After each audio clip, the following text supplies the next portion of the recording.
Hello, आप सभी लोगों का हमारे YouTube चैनल पे स्वागत है। इस वीडियो के पहले आपने अर्थमेटिक प्रोग्रेशन के क्वेश्चंस देखे होंगे, उसकी थ्योरी देखी होगी। अच्छा रिस्पांस रहा आप लोगों का, इसके लिए थैंक यू। अब ज्योमेट्रिक प्रोग्रेशन पे ये वीडियो लेके आ रहा हूँ। तो पहले ज्योमेट्रिक प्रोग्रेशन का कंसेप्ट समझ लीजिए कि ऐसी सीरीज जिसका फर्स्ट टर्म नॉन जीरो हो और असेंडिंग टर्म जो है प्रीसीडिंग टर्म में किसी फिक्स नंबर से मल्टीप्लाई करने से प्राप्त होता है। जैसे ए R square, A R cube up to dot dot. देखें, ये जो फर्स्ट नंबर ए है ये नॉन जीरो होना चाहिए और ए में आर से मल्टीप्लाई किया गया है तो ए आर मिला है, आर यहाँ मल्टीप्लाई किए हैं तो ए R square, A R cube up to dot dot. तो ऐसे सीरीज को हम ज्योमेट्रिक सीरीज या ज्योमेट्रिक प्रोग्रेशन कहते हैं और शॉर्ट में हम इसको जीपी लिखते हैं। तो ये क्लियर हो गया कि इसका फर्स्ट टर्म नॉन जीरो होगा। अब इस तरह से इसका nth टर्म जो होता है, nth टर्म ए आर की पावर n माइनस वन होता है। अब इसमें ये जो r होता है, a को हम फर्स्ट टर्म कहते हैं, फर्स्ट टर्म कहते हैं। r जो है वो कॉमन डिफरेंस है, कॉमन रेशियो, डिफरेंस नहीं रेशियो कहते हैं, डिफरेंस तो उसमें आता है अर्थमेटिक प्रोग्रेशन में। और an जो है यह nth टर्म है और n जो है नंबर ऑफ टर्म है, नंबर ऑफ टर्म है। तो अब यहाँ देखिए ये चार है, ए है, आर है, an है और n है। इन चार में से कोई हमें एनी थ्री मालूम रहेगा तो फोर्थ वाला हम उसको निकाल लेंगे, इस फार्मूले से निकाल लेंगे। और l जो होता है इसका लास्ट टर्म होता है, तो लास्ट टर्म जो हो जाएगा उसको हम l से डिनोट करते हैं। तो कभी कभी हमसे क्वेश्चन में nth टर्म फ्रॉम लास्ट पूछ देता है तो उसके लिए फार्मूला होता है an डैश, हम कर दे रहा हूँ l अपान आर की पावर n माइनस वन। ये लास्ट से nth टर्म है l अपान आर की power n minus one. l जो है लास्ट टर्म है, r तो हमेशा पहले से ही निकाला जाता है किसी भी प्रीसीडिंग टर्म में, किसी भी असेंडिंग टर्म में उसके प्रीसीडिंग टर्म से डिवाइड कर देते हैं। जैसे इसमें इससे डिवाइड कर दीजिए या थर्ड टर्म में सेकेंड टर्म से डिवाइड कर दीजिए एंड सो ऑन, तो हमको आर निकल जाएगा। तो ये तो रहा हमारा, कोई टर्म पूछ दिया जाए तो हम उसको निकाल लेंगे। अब सम कैसे होगा, सम का फार्मूला क्या होता है, ज्योमेट्रिक प्रोग्रेशन के n टर्म तक का सम क्या होता है। तो सम के लिए देखिए Sn equal to A plus A R plus A R square up to dot dot A R n minus one, और इसका फार्मूला निकल के आता है ए आर की power n minus one upon are minus one. ये formula निकल के आता है कब, जब r is not equal to one. ये फार्मूला तब एप्लीकेबल होगा जब r की वैल्यू 1 के इक्वल नहीं होगी। थोड़ा सा यहाँ मैं हाईलाइट करना चाहता हूँ, Sn equal to a into r की power n minus one upon are minus one. ज़्यादातर बुक्स में आप देखेंगे तो ऐसे लिखता है r is greater than one, r is less than one, दोनों के अलग अलग फार्मूला लिखता है। ये कुछ नहीं, आप सीधे r is not equal to one, उसके लिए ये फार्मूला होता है। और बुक्स में देखेंगे आप तो एक बार वो लिखता है वन माइनस आर की power n upon one minus r, यही चीज आपको दो बार करके लिख देता है तो नहीं। लेकिन अगर हमारा r इक्वल टू वन हो जाएगा तब Sn इक्वल टू क्या हो जाएगा, an हो जाएगा। ये जरा ध्यान दीजिएगा, r equal to a one तो Sn equal to a into n हो जाएगा, और r not equal to one तो Sn इक्वल टू हो जाएगा a इंटू आर की power n minus one upon are minus one. ये फार्मूला हमारे पास दो निकल गया है। अब फार्मूला में एक तो इनफाइनाइट ज्योमेट्रिक सीरीज होती है, इनफाइनाइट ज्योमेट्रिक सीरीज, तो इसमें भी बड़ा कंफ्यूजन होता है। बुक्स देखिएगा, जितनी मार्केट में बुक्स होती है उसमें क्लियर कट, बहुत कम ऐसी बुक्स हैं जिसमें क्लियर कट लिखा रहता है। तो एस इनफाइनाइट कब हमें मिलता है, एस इनफाइनाइट हमें एक केस में मिलता है जब आर की वैल्यू हमारी -1 और 1 के बीच में हो। ध्यान दीजिए, यही मेन पॉइंट है, r is greater than -1 and less than 1, तभी एस इनफाइनाइट पॉसिबल है, अदरवाइज पॉसिबल नहीं है।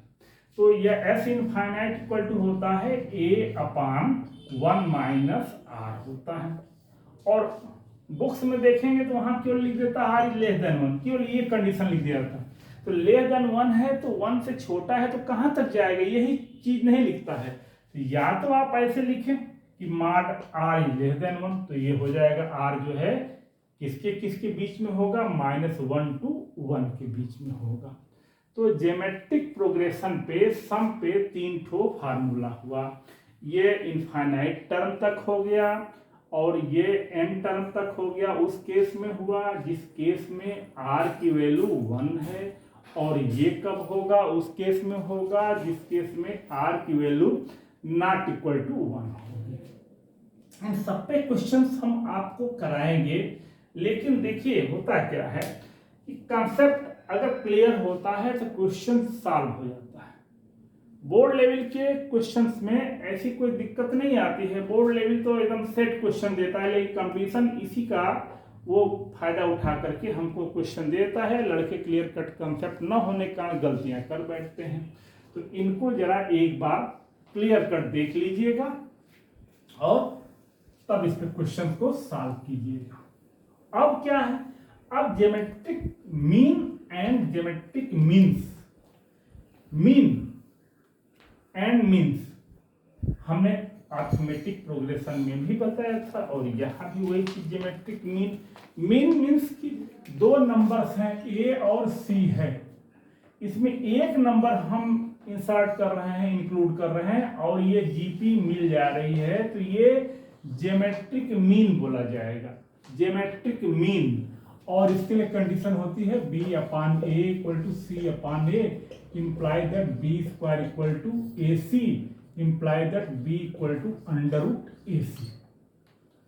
इसमें भी कंफ्यूजन दूर करूं आप लोगों का, क्या कंफ्यूजन होता है, b इक्वल टू √ac और रूट है तो क्या होगा, पॉजिटिव होगा कि निगेटिव होगा, क्या वैल्यू हम रखेंगे। If a greater than 0 and c greater than 0, हमारा a और c दोनों पॉजिटिव है, imply that b greater than 0, तब b भी हमारा 0 होगा। किस केस में, जब a और c दोनों पॉजिटिव होगा तो b ग्रेटर देन 0 होगा, ये फर्स्ट केस है। और सेकेंड केस है e less than 0 and c less than 0, a भी निगेटिव हो और c भी निगेटिव हो तो b लेस देन 0, तब हमारा b इक्वल टू -√ac होता है। तो ध्यान दीजिए, इस केस के लिए b इक्वल टू -√ac होता है। कब, जब a और c दोनों निगेटिव होता है। इट मीन्स क्या क्लियर हुआ यहाँ कि ज्योमेट्रिक मीन हम दोनों नंबर पॉजिटिव होंगी तब निकाल पाते हैं, या दोनों नंबर निगेटिव होती है तब निकाल पाते हैं। और थर्ड केस देख लीजिए, मान लीजिए हमारा a जो है ग्रेटर देन और c लेस देन 0, मतलब एक तो कोई पॉजिटिव है दूसरा निगेटिव है, उस केस में ज्योमेट्रिक मीन पॉसिबल नहीं होगा, उस केस में हम ज्योमेट्रिक मीन निकाल नहीं पाएंगे। तो ये चीज देखिए, यही हमारी कोशिश यही है कि जिन पॉइंट पे लड़कों का ध्यान नहीं जाता है उन पॉइंट्स को हाईलाइट करना, कंपटीशन आपको देना है, कंपटीशन में इन्हीं पॉइंट का वो दिया जाता है, मीन रखा जाता है। तो ये तो मीन रहा, 2 नंबर्स दोनों पॉजिटिव होंगी तो ज्योमेट्रिक मीन भी पॉजिटिव होगा, दोनों नंबर्स निगेटिव होंगी तो ज्योमेट्रिक मीन भी निगेटिव होगा, और एक कोई नंबर पॉजिटिव हो और दूसरी नंबर निगेटिव हो, उस केस में ज्योमेट्रिक मीन पॉसिबल नहीं होगा, संभव नहीं होगा। अब ज्योमेट्रिक मीन्स पे चलते हैं हम लोग, ज्योमेट्रिक मीन्स क्या होता है। तो देखिए ज्योमेट्रिक मीन्स क्या होता है। अब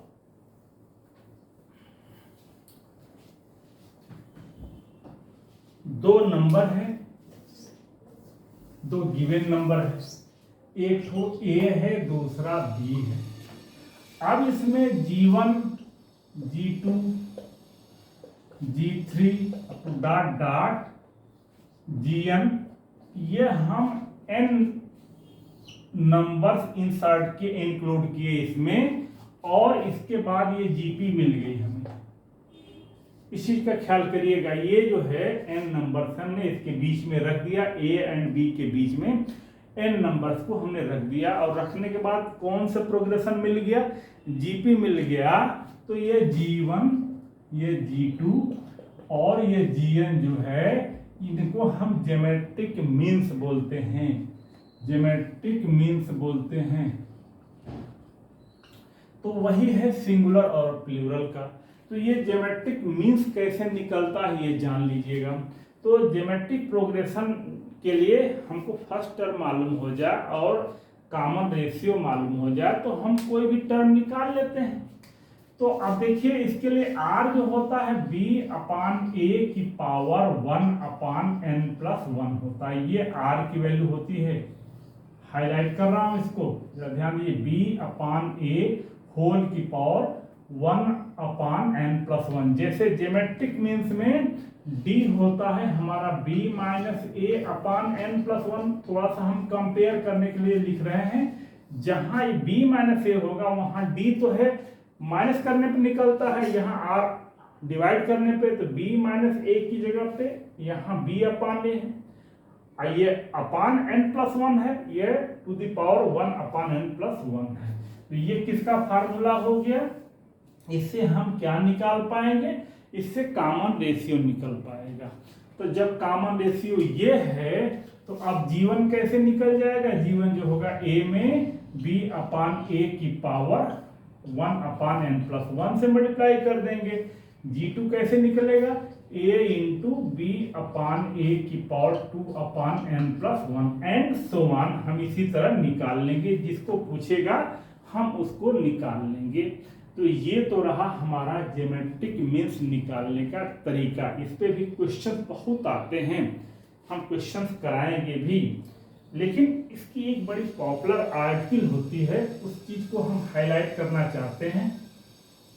उसको देखिए कि दो given numbers a and b दो गिवन नंबर्स हैं, a भी गिवन रहेगा और b भी गिवन रहेगा, दिया गया नंबर्स रहेगा। और क्वेश्चन ये है, क्वेश्चन कह लीजिए या आर्टिकल्स कहिए कि इनके बीच जो है G1, G2, G3 up to dot dot Gn n geometric means रखे गए हैं।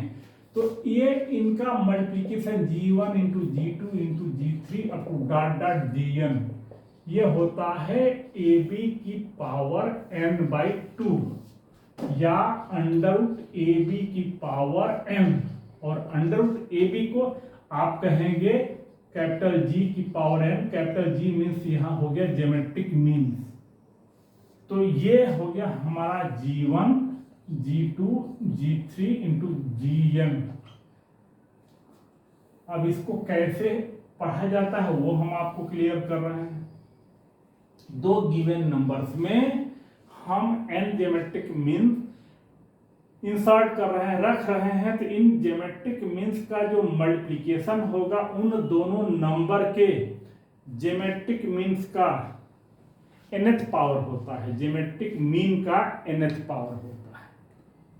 और उसमें अर्थमेटिक मीन्स वाले में भी बताया गया है, याद करिएगा उसमें क्या बताया गया है, उसमें a1 हम कंपेयर करने के लिए लिख दे रहे हैं, a1 plus a2 plus a3 plus an equal to होता है हमारा a into n। Arithmetic mean का n टाइम्स होता है, और यहाँ पे ज्योमेट्रिक मीन का nth पावर होता है, ये डिफरेंस है। तो इस पे भी आप थोड़ा सा ध्यान देंगे। अब जैसे जो है हमारे पास कई ठो नंबर्स है, a1 है, a2 है, a3 है, a4 है, तो कहेगा कि इसका ज्योमेट्रिक मीन निकालिए, मीन्स नहीं मीन निकालिए। तो इसका ज्योमेट्रिक मीन G जो हो जाएगा a1 into a2 into a3 into a4 की पावर 1/4। ये कितना है, 4 ठो है, तो चारों को मल्टीप्लाई करके पावर 1/4 कर देंगे। और अगर ये 5 रहता तो पांचों का मल्टीप्लाई करके पावर 1/5 कर देता। अब यह n है तो n का मल्टीप्लाई करके पावर 1/n कर देंगे, लेकिन ये मीन्स नहीं है, ज्योमेट्रिक मीन होगा, क्लियर कर रहा हूं। तो इतने आर्टिकल्स हैं। अब कुछ प्रॉपर्टीज हैं। प्रॉपर्टीज क्या है उस चीज को देखिए। प्रॉपर्टी यह है कि कोई ज्योमेट्रिक प्रोग्रेशन हमें दी गई है, गिवन है, जैसे AR square AR cube up to डाटा, किसी फिक्स नंबर से सब टर्म में हम मल्टीप्लाई कर दें तो जो रिजल्टिंग सीरीज होगी उसकी भी प्रॉपर्टी जीपी की ही होगी। पहली बात, किसी फिक्स नंबर से मल्टीप्लाई कर दीजिए तो जो रिजल्टिंग सीरीज होगी या प्रोग्रेशन होगी वह जीपी होगी। हम किसी फिक्स नंबर से डिवाइड कर दें तो भी जो रिजल्टिंग प्रोग्रेशन होगा, जो रिजल्टिंग सीरीज होगी वह जीपी ही होगी। इसी तरह मान लीजिए दो A1 R1 स्क्वायर, ये एक ठो जीपी है, ये दूसरी जीपी है, दो जीपी दी गई है हमें। इनके करस्पॉन्डिंग टर्म को करस्पॉन्डिंग टर्म कहते हैं, फर्स्ट का फर्स्ट, सेकेंड का सेकेंड, थर्ड का थर्ड, फोर्थ का फोर्थ।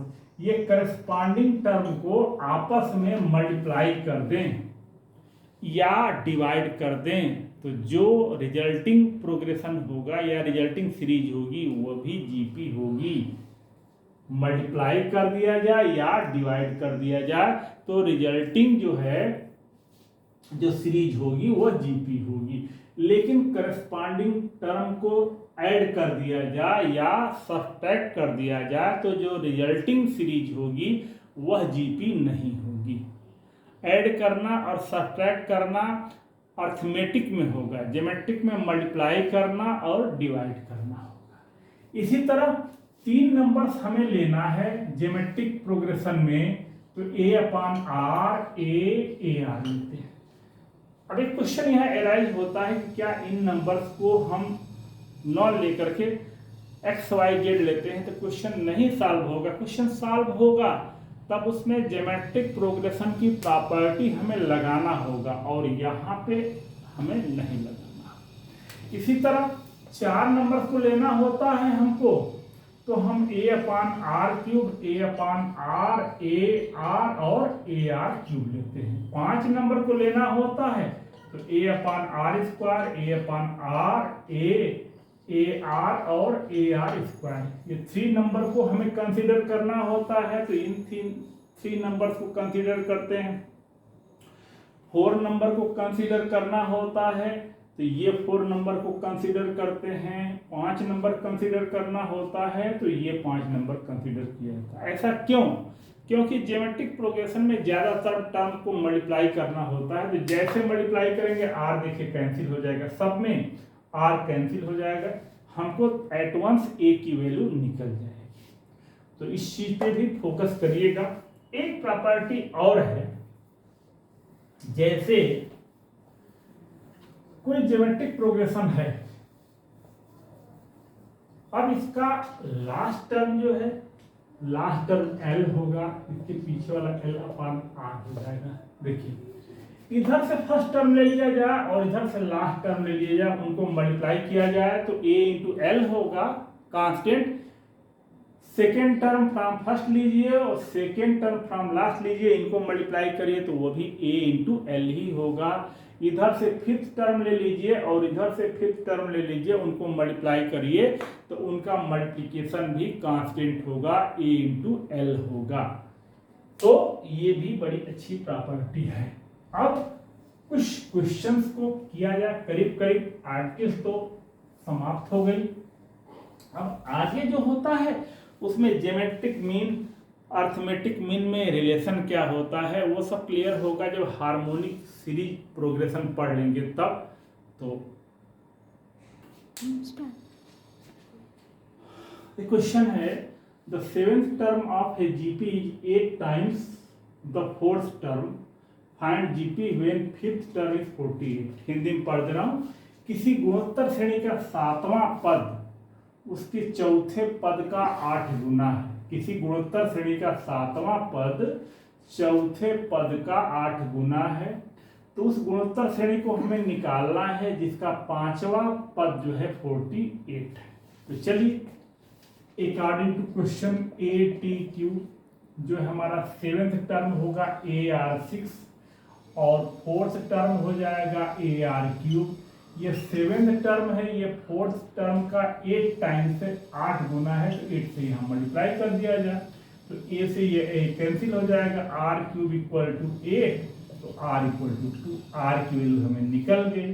अब A की वैल्यू के लिए एंड क्या दिया गया है यहाँ पे 5th टर्म, मतलब AR4 इक्वल टू 48, तो R की जगह 2 रख दिया जाए, A इंटू 2 की power 4 equal to 48, A into 16 equal to 48, तो यहाँ 3 हो जाएगा, A इक्वल टू 3 हो गया। A की वैल्यू निकल गई और R की वैल्यू निकल गई, तो हमारी जो प्रोग्रेशन होगी AR square and so on, तो ये 3 हो जाएगा, इसमें 2 से मल्टीप्लाई करेंगे 6 हो जाएगा, इसमें 2 से मल्टीप्लाई करेंगे 12 हो जाएगा। किसी भी प्रोग्रेशन को हमें लिखना होता है तो एटलीस्ट 3 टर्म्स को लिखते हैं, इसके बाद डॉटेड कर देते हैं, क्योंकि 3 टर्म से वो डिसाइड हो जाता है कि कौन सी प्रोग्रेशन है। ये छोटा क्वेश्चन रहा, अच्छा क्वेश्चन है, तो देख लीजिएगा। आगे का क्वेश्चन देखते हैं।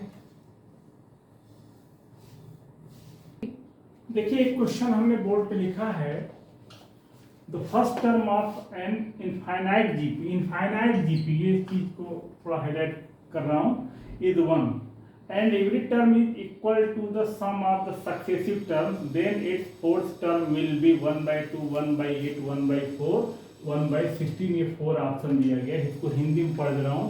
किसी अनंत गुणोत्तर श्रेणी का पहला पद 1 है, किसी अनंत गुणोत्तर श्रेणी का पहला पद 1 है और प्रत्येक पद आगे आने वाले सभी पदों के योगफल के बराबर है। Every term is equal to the sum of the successive term, प्रत्येक पद आगे आने वाले सभी पदों के योगफल के बराबर है, तो इसका चौथा पद क्या होगा 1/2, 1/8, 1/4 एंड 1/16। तो हम कंसीडर करेंगे क्या, let AR square up to dot, ये हमारी जीपी है, लेकिन गिवन है A इक्वल टू 1, जब गिवन है तो हमारी जीपी हो जाएगी 1R स्क्वायर R³, ये हो गई। अब इसमें क्या कंडीशन दी गई है कि कोई भी टर्म जो है आगे सभी टर्म्स के सम के इक्वल है और इनफाइनाइट है, तो अकॉर्डिंग टू क्वेश्चन ये हो जाएगा 1 equal to R upon 1 minus R, implies that 2R equal to 1, implies that R equal to 1/2, R की वैल्यू 1/2 हो गई। हमसे 4th टर्म पूछा जा रहा, चौथा पद पूछा जा रहा, तो A4 जो होगा AR³ होगा, 1 इंटू 1/2 की पावर 3 होगा, तो ये 1/8 हो जाएगा, तो ये वाला ऑप्शन इसका करेक्ट है। अब देखिए इस वीडियो में थियरी है, अगले वीडियो में केवल क्वेश्चंस मिलेंगे जो आधे घंटे की होगी। Thank you.